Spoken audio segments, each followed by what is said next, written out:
შოკის მომგვრელია საქართველოს ხელისუფლების ძალადობის დონე მშვიდობიანი მომიტინგეების წინააღმდეგ. ასეთია ორგანიზაცია Human Rights Watch-ის ანგარიშის ძირითადი აქცენტები თბილისში მიმდინარე ფართომასშტაბიან საპროტესტო აქციებთან დაკავშირებით და მათ დაშლასთან დაკავშირებით საპოლიციო ძალების მიერ.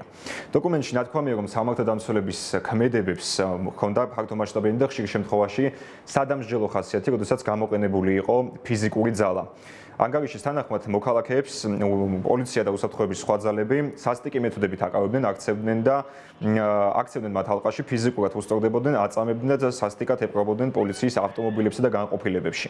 გარდა ფიზიკური ძალის გამოყენებისა, ანგარიშში ნათქვამია, რომ ერთი კვირის განმავლობაში საპოლიციო ძალები, სპეციალური დანიშნულების რაზმის წარმომადგენლები, მშვიდობიანი დემონსტრანტების წინააღმდეგ სისტემატურად იყენებდნენ სპეციალურ საშუალებებს, მათ შორის წყლის ჭალს, ცრემლსადენ გაზს და ზოგიერთ შემთხვევაში რეზინის ტყვიებსაც კი. ასევე Human Rights Watch-ი საუბრობს დემონსტრანტთა მხრიდან საპოლიციო ძალების მისამართის სხვადასხვა საგნის სროლაზე, მათ შორის პიროტექნიკის გამოყენების ცალკეულ ფაქტებზე პოლიციის ძალადობის საპასუხოდ. ევროპის და შუა აზიის განყოფილების დირექტორ ჰიუ უილიამსონის განცხადებით, ორგანიზაციის წარმომადგენლები ესაუბრნენ იმ პირებს, რომლებიც უშუალოდ დაშავდნენ საპოლიციო ღონისძიებების მიმდინარეობისას. მათი მონათხრობის თანახმად კი საპოლიციო ძალების მხრიდან ფიზიკური ანგარიშტორების გამო სხვადასხვა ტიპის დაზიანება მიიღეს. მათ შორის არის მაგალითად ტვინის შერყევა, ასევე მრავლობითი მოტეხილობა ცხვირის, სახიძვლების, ნეკნებისა და კიდურების არეში, ნაკაწრები და სისხლჩაქცევების სხეულის სხვადასხვა ნაწილში.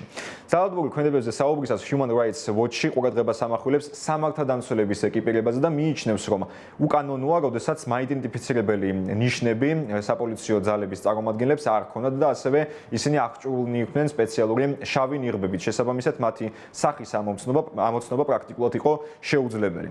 ანგარიშის ავტორები განმარტავენ, რომ საპოლიციო ძალების გარდა დაფიქსირებულია ცალკეული შემთხვევები, როდესაც სავარაუდოდ ხელისუფლებასთან დაკავშირებული პირები, კონკრეტული ძალადობრივი დაჯგუფებები ფიზიკურად უსწორდებოდნენ მათ შორის მედიის წარმომადგენლებსაც, კრიტიკული მედიის და დამოუკიდებელი მედიის ჟურნალისტების წინააღმდეგ, ასევე სამოქალაქო აქტივისტებს უსწორდებოდნენ ფიზიკურად და რიგ შემთხვევაში ოპოზიციურ პოლიტიკური პარტიების წარმომადგენლებსაც. უფლებადამცველი ორგანიზაციის შეფასებით საპროტესტო აქციების დაშლისას და დემონსტრანტთა მიმართ გამოყენებული მეთოდები ეწინააღმდეგება არა მხოლოდ საქართველოს შიდა კანონებს, არამედ საერთაშორისო კანონმდებლობასაც, რადგან აქ დაფიქსირებულია, როგორც ანგარიშში ნათქვამი, წამების და არაადამიანური მოპყრობის ფაქტები, ასევე კონკრეტულად დემონსტრაციების დაშლის მომენტის გარდა, ანგარიშში ნათქვამია, რომ ხელისუფლებამ საპროტესტო აქციების ასეულობით მონაწილეს ბრალი დასდო პოლიციისადმი დაუმორჩილებლობაში, სასამართლოში კი ამ საქმეების განხილვა ზედაპირული იყო და არანაირი ეფექტიანი ზომები არ ყოფილა მიღებული სასტიკი მოპყრობის შესახებ სერიოზული ბრალდებების განსახილველად.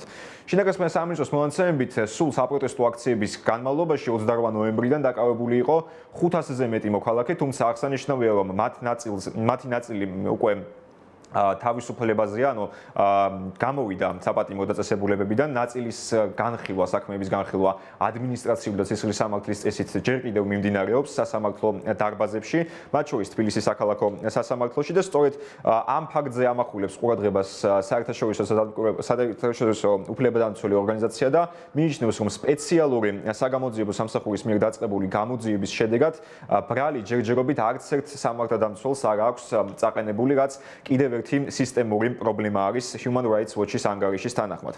ანგარიში ასევე ნათქვამია, რომ პოლიციის სასტიკი მოპყრობის მასშტაბი და ხელისუფლების უნარობა ამ პირებს პასუხისმგებლობა დააკისროს, მიუთითებს, რომ ძალადობა სანქცირებული იყო, ან ხელისუფლება ძალადობას ამართლებს.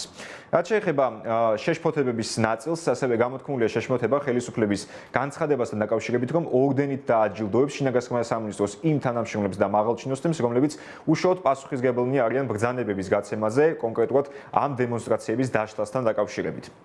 და რომლებსაც აქვთ დაეწესებული საერთაშორისო სანქციები, მათ შორის ამერიკის შეერთებული შტატების მხრიდან.